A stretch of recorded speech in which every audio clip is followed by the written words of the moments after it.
Bonjour, chers amis, chers frères et sœurs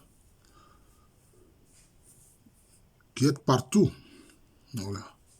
Parce que ma chaîne YouTube, Professeur Alou Kwame René, aussi auquel on peut accéder en tapant Kwame René Alou, pardon, c'est sur YouTube, a atteint maintenant 9100 abonnés.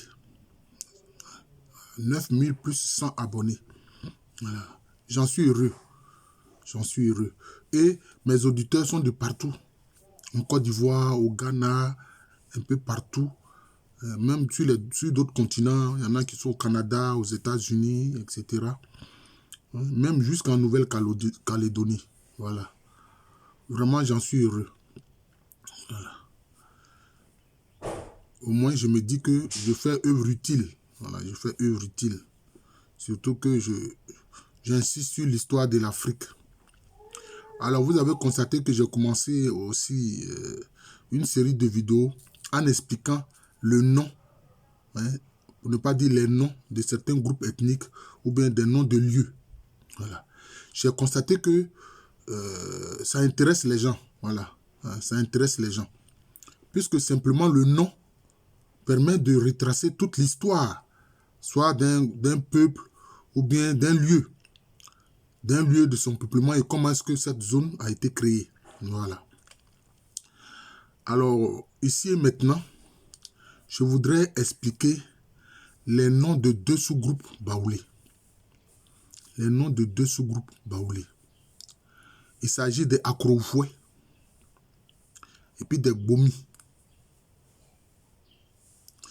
Les Akrofoué sont dans la zone de Lolobo.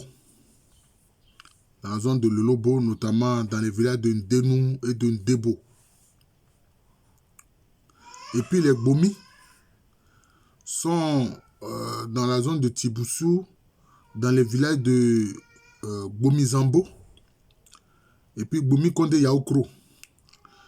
Ces mêmes Gbomi aussi, on les trouve à Gbofia. Il y a un Gbofia qui est dans la sous-préfecture de Tumodi. Et puis il y a un autre Gbofia qui est dans la sous-préfecture de Tiebissou. Voilà. Alors d'abord, je vais expliquer le terme de Akrofoué. C'est les Baoulés, on dit Akrofoué. Mais quand vous entendez Akrofoué, ça veut dire quoi? Ça veut dire simplement ceux qui sont Krobou. Voilà. Parce que le suffixe fouet est désignatif. Voilà. On dit par exemple, si on dit Sikafoué, ça veut dire celui qui est riche. Hein? C'est tout. Sikafoué, celui qui est riche. Il y a les fouets, celui qui est pauvre et qui souffre. Voilà. Ouais. Donc le fouet est désignatif. Donc Akrofoué, cela veut dire ceux qui sont Akrou. Donc cela veut dire ceux qui sont Krobou. C'est ce que ça veut dire. Cela revient à dire que c'est du pays Krobou que ceux-là sont allés peupler le pays baoulé. Le pays Krobou, c'est où? C'est dans l'actuel département d'Agboville, notamment les gens d'Ores Krobou. Voilà, ceux qui sont à Ores Krobou. Les Krobou, ils ont de la zone du département d'Agboville, n'ont que 3 villages. Leur principal village, c'est Ores Krobou. Il y a Aboudé Mandeke et puis Aboudé Kwassikro. Voilà. C'est de là qu'ils sont partis et puis ils sont allés s'installer dans la région de Ndenou, de Ndebo, hein, qu'on appelle aussi la localité de Lolobo. Vous voyez, Lolobo, c'est très proche de Lolovo. Lolovo, hein, une des localités qui se trouve justement dans les zones des escarpements Krobou, hein, dans la partie, dans les zones qui sont proches du lac, ouais, on peut dire le lac Volta, parce que depuis qu'ils ont fait le barrage d'Akosombo, il y a le lac Volta là-bas. Il y a cette zone-là de Lolobo. Mais en Pays Balo, on dit Lolobo, mais là-bas, c'est Lolovo. Mais en fait, il faut comprendre que les Akrofoué, ou bien les Krobou, leurs ancêtres ont à l'intérieur différentes composantes. Voilà, c'est vrai, j'ai fait par exemple une vidéo où j'explique le peuplement Krobou ou Ega, où je montre le lien entre le peuplement Krobou et Ega. En fait, c'est des populations diverses qui ont quitté les régions d'Accra, les régions de l'Abadi, les régions des escarpements Krobu au Ghana, tout ça là au Ghana, hein, région d'Accra, c'est-à-dire le pays Gan, le pays Adangbe, mais eux-mêmes, leur vrai nom, c'est là, dans la région de Labadi, Ladokou. Voilà. Et puis, la zone où il y a la basse vallée de la Volta, où aujourd'hui il y a le lac Volta à la suite du barrage d'Akosombo. Ces zones-là, où il y a souvent beaucoup de peuples d'origine Gouin. Voilà. Et puis maintenant aussi, les peuples qui sont dans les escarpements Krobu. Et puis aussi ceux qui sont dans la zone de Wineba. Wineba. Voilà. D'ailleurs, ceux qui sont dans la zone de Wineba, certains éléments à l'intérieur sont appelés Efutu Breku. C'est ce qui fait que d'ailleurs, les abeilles appellent leurs voisins Krobu Otu Breku. Voilà. Mais, il faut que je revienne à ce que je disais, expliquer le nom Krobu. Voilà. Donc, vous voyez que ça m'oblige à faire tout un tour. Alors, dans les escarpements Krobu même, au Ghana là-bas, donc vous voyez qu'ils ont gardé le nom de leurs ancêtres, les escarpements Krobu. Il y a, je peux dire, 4 composantes. Bon, 4 composantes, en tout cas, je vais les rappeler. Il y a le clan qu'on appelle le clan Akrade. C'est celui-là qui a gardé la tradition d'ancêtres descendus du ciel à l'aide d'une chaîne. Et ils disent quoi? Que leur ancêtre s'appelait Manse. Il était un prêtre et puis roi. C'est-à-dire que les prêtres traditionnels, ceux qu'en Baoulé on appelle les combien là, voilà. Il était prêtre traditionnel et puis il était roi. Et sa sœur s'appelle Abrewa Sassamango. Abrewa Sassamango. On les classe parmi les Gouans, mais on voit aussi qu'en fait, ils pratiquaient le cuit. Parce que Abrewa, ça veut dire vieille dame. Maintenant, Sassamango, ça fait référence à quoi? Ça fait référence à la localité de Sessi-Maï dans le Bono. La localité de Sessi-Maï dans le Bono, qui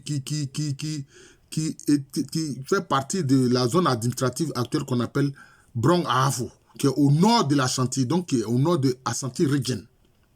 Vous comprenez? Voilà. Donc, il y a les Akradi. C'est eux qui ont cette tradition d'ancêtres descendus du ciel à l'aide d'une chaîne. C'est pour ça que je vous le dis. Les Baoulés à Kroufoui, ils disent que les ancêtres sont descendus du ciel à l'aide d'une chaîne. Les Baoulés Bomi, ils disent que les ancêtres sont descendus du ciel à l'aide d'une chaîne. Les Baoulés à Kwatifoué, ils disent que les ancêtres sont descendus du ciel à l'aide d'une chaîne. Parce qu'ils appartiennent tous à cette migration-là. Sans compter maintenant le clan Nzomo, qui est à Ores Krobu, qui dit que ses ancêtres sont descendus du ciel à l'aide d'une chaîne. En fait, ça vient du clan Akrade, qu'on trouve dans les escarpements Krobu. C'était eux qui étaient là. Voilà, c'était eux qui étaient là.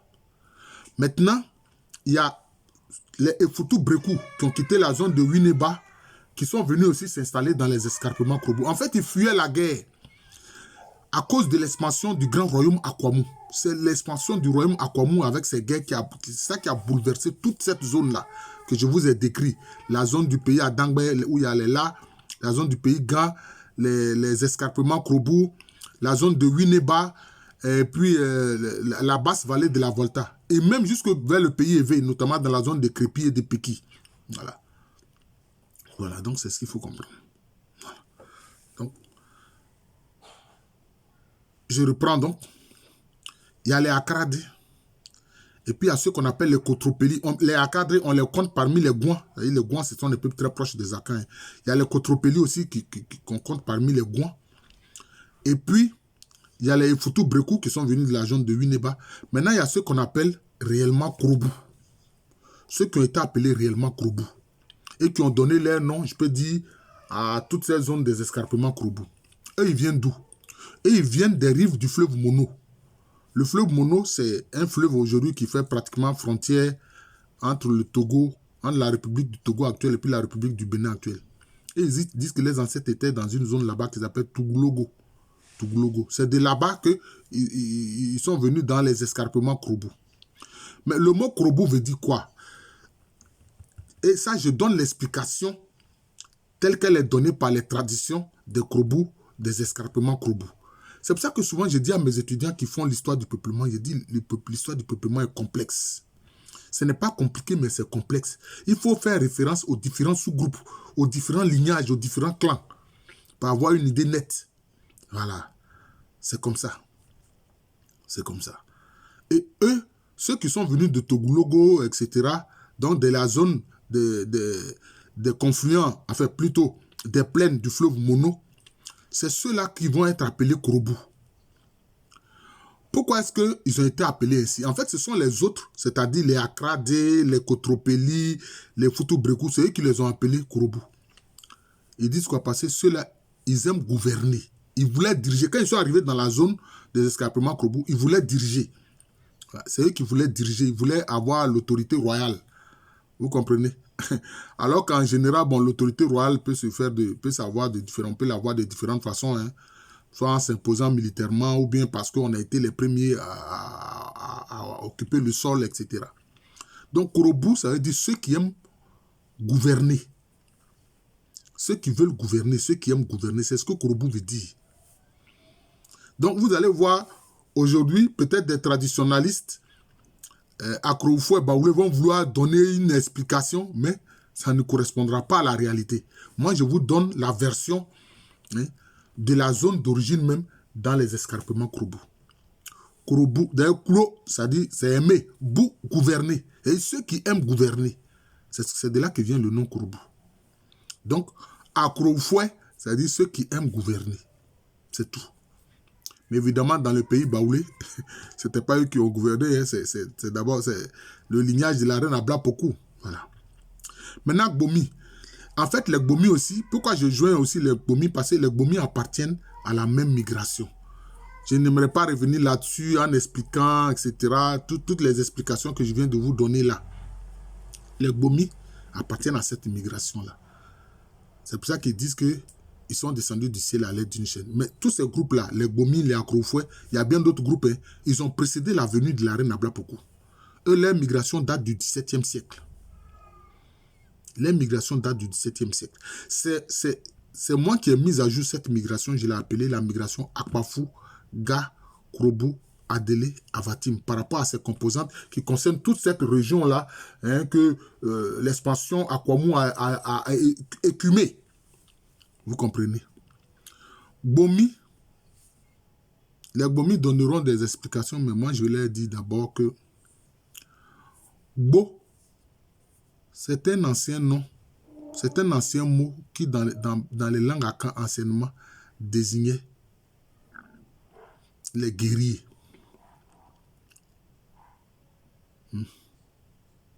Quelquefois, on se dit Gbo ou Bon, c'est la même chose. C'est pour ça qu'anciennement, certains ancêtres Akan étaient appelés Kouagbon. Kouagbon. Même quand vous allez en pays hébrié, la zone qu'on appelle Abobodoumé, en fait, le vrai nom c'est Agbongondoumé, c'est-à-dire le lieu de c'est-à-dire la plage des guerriers. Agbongondoumé, bon. Bomi, c'est-à-dire les guerriers. Maintenant, Mi, ça veut dire quoi? Voilà. En fait, le nom a deux composantes. Il y a Gbon, Bomi, Mi. C'est-à-dire, Mi, ça veut dire aussi faire silence. Bomi, ça veut dire faire silence. C'est pour ça que quand les Akans sont en assemblée, quand il y a du bruit, il y a beaucoup de bruit, que quelqu'un veut prendre la parole et qu'il demande le silence, il dit quoi? Ago, ago. Et puis les autres répondent Amen, Amen. C'est comme ça. Quand on veut faire silence chez les Akans et que les gens font beaucoup de bruit, quand les gens font beaucoup de bruit, celui-là va se lever et dire Ago, ago. Et puis les gens répondent Amen. C'est-à-dire qu'ils sont prêts à faire silence. Donc, Bomi, ce sont les guerriers qui ont fait silence. Bomi, ça veut dire les guerriers qui ont fait silence. Maintenant, pourquoi ils ont fait silence? Parce qu'ils ont subi beaucoup de tribulations. Regardez la région, les régions d'origine. Regardez les régions d'origine. Les escarpements Korobu, qui sont juste, je peux dire, légèrement au nord-ouest de la région d'Accra. Mais qui sont venus en Côte d'Ivoire actuelle. D'ailleurs, beaucoup se sont installés aussi en pays Ega. J'ai fait une vidéo là-dessus. Le pays Ega qui fait partie du département de Divo. Je salue au passage le docteur Dobé, Marc, qui a justement soutenu une thèse de doctorat en histoire sur les Ega, sous ma direction. Voilà, il a parfaitement montré ces faits historiques-là. Et d'ailleurs, moi-même, je crois que j'ai fait une série de vidéos sur sa thèse. Donc, vous pouvez regarder cette série de vidéos sur la thèse du docteur Dobé, que je reprends à travers des vidéos. Voilà. Vous voyez, sur l'histoire des Ega. Donc, les Gbomi ont vécu beaucoup de tribulations. Depuis les guerres qu'ils ont subies de la part de l'expansion à Kwamou, ils ont traversé. Donc, vous voyez les régions qu'ils ont traversées. Ils ont traversé beaucoup de régions. Hein? Vous voyez toutes les régions qu'ils ont traversées pour arriver dans l'actuel pays Baoulé. C'est ça. D'ailleurs, certains ont fait escale en chemin au sein des Abrons, ou plutôt au sein des Bron-Diamants. Les Nkwanta appartiennent à cette migration, notamment la famille royale des Nkwanta appartient à cette migration. C'est pour ça que dans les traditions, les Nkwanta aussi disent nos ancêtres sont descendus du ciel à l'aide d'une chaîne. Donc, Gbomi, ce sont les guerriers qui ont fait silence. Ce sont les guerriers qui ont fait silence. Pourquoi? Peut-être qu'ils ont mis, je peux dire, un bémol à leurs activités guerrières parce qu'ils étaient fatigués. Ils étaient fatigués. Depuis ces régions-là, hein, quelles sont les régions qu'ils ont traversées? Ils ont traversé beaucoup de régions. Ils ont dû traverser le pays Fanti, ils ont dû traverser le Wassa, hein, même, peut-être même, je ne sais pas moi, peut-être certaines zones même de la Tchim, hein, et ils ont traversé le pays Agni et Brossa, etc. Hein, traverser les zones actuelles où il y a comment on appelle cela, les actuelles régions de la région d'Aboasso ou bien du Bétier, jusqu'à pour arriver dans ce qui va être le pays Baoulé. Et ce fut au XVIIe siècle. Vous constatez, ils étaient fatigués. Oui. Ils étaient fatigués.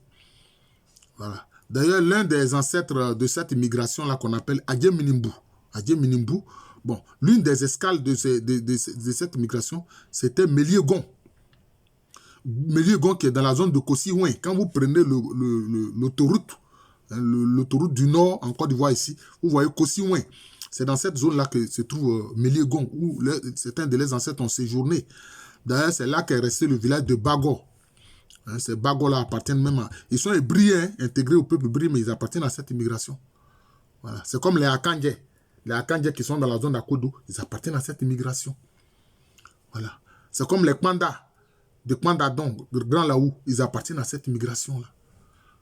La complexité de cette migration, moi, je dis, c'est vraiment une inspiration qui m'est venue vraiment de Dieu, parce que, bon, c'est moi qui ai pu mettre à jour cette immigration dont les éléments se sont intégrés à plusieurs groupes ethniques, au peuple hébrié, au peuple abé, au peuple abidji, au peuple baoulé, au peuple bron, etc.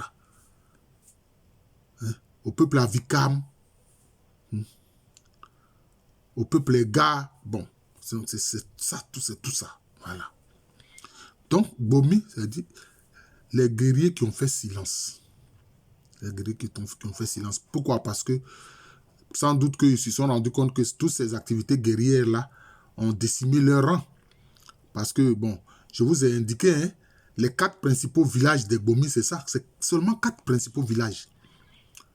Gbomi Konde Yaoukro, Gbomi Zambo, Gbofia dans la zone de Tiebissou, et puis Gbofia dans la zone de Toumoudi. C'est tout. Puis maintenant, les Akroufoué qui ont créé le village de Ndenou et puis de Ndebo. Vous voyez. Donc, c'est cela. Donc, Akroufoué, c'est ceux qui aiment gouverner. Hein. Kouroubou, la race c'est Kouroubou, ceux qui aiment gouverner. Et puis maintenant, Gbomi, les guerriers qui ont fait silence. Voilà. Alors, je vous remercie. Je suis le professeur Alou Kwame René, professeur titulaire d'histoire à l'université Félix Houphouët-Boigny, une université qui est à Abidjan, c'est en Côte d'Ivoire. La Côte d'Ivoire est un pays situé en Afrique de l'Ouest. Quelquefois, les gens me disent, oh, mais professeur, dans la tradition, ils disent tant. C'est comme quand j'ai fait ma vidéo sur les Baoulé Aïtou, dont, d'ailleurs, certains de leurs ancêtres ont séjourné en pays, dans ce qui va être le pays Bron-Diamant, où certains sont restés justement dans la localité de Lomo. Certains me disent, mais où, mes professeurs? Et ils disent que le mot, ça vient de Lomoro, hein, qui est en langue Koulango. Je dis, mais en ce moment-là, les Brons ne parlaient pas encore Koulango. En ce moment-là, les Brons ne parlaient pas encore Koulango. il a fallu du temps pour qu'ils intériorisent la langue Koulango. Ça a été comme ça. Donc, ils ne pouvaient pas dire qu'au moment où ils créaient le village là, et ils parlaient Koulango, ils ne parlaient pas Koulango. Koulango que d'ailleurs les Abrons appellent un courant. Ils ne parlaient pas encore un courant. Non. Ce sont des éléments brons. Voilà. Brons. C'est tout. C'est tout. D'ailleurs, même encore aujourd'hui, la partie du royaume Bron-Djama qui est encore dans la partie de la République actuelle du Ghana, telles que les zones de Drobo, etc. Ouais. Ouais. Tout ça, avec même la zone du Bonheur de Tekiman, ça fait partie de ce qu'on appelle Bron-Gaafo. Donc, ça fait partie de la zone Bron. Voilà. Alors, je vous remercie. Je l'ai dit, je suis le professeur Aluko Amerene. Je vous remercie pour l'intérêt que vous avez pour le travail que je fais. Alors, je vous présente des excuses. Pourquoi? Parce que je n'ai pas toujours le temps de répondre à vos messages, etc. Quand vous regardez les vidéos, donc vraiment, c'est quelquefois... Parce que quand je fais les vidéos, c'est quelquefois que moi-même, je m'avais revoir les vidéos que j'ai eu à poster sur YouTube. Voilà. Dans un premier temps, quand c'est fait, je regarde, mais après, c'est de temps en temps que je vais regarder ce que j'ai fait, etc. Donc, vraiment, toutes mes excuses. Si vous voyez que je ne donne pas réponse immédiatement aux commentaires que vous faites, aux remarques que vous faites. Quelquefois, même certains même appuient ce que j'ai dit en disant « Oui, mais vrai, c'est moi aussi, j'ai eu aussi cette information-là, etc. etc. » Bon, voilà. Merci encore et bonne journée à tous.